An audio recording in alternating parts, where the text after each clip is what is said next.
भाई रास्ता ना रोके, आते जाए और चलते जाए आप। रास्ता ब्लॉक कोई ना करे इधर। एक मुकम्मल एक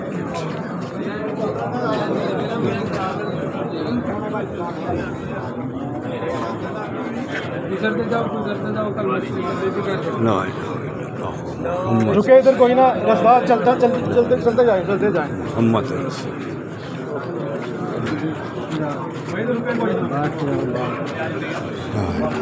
यार तो कीड़े आप भजिए जरा थोड़ा जैसा साइड हो जो ना को जरूरत होगी मेहरबानी ये जरा थोड़ा जैसा साइड हां कौन ला रहा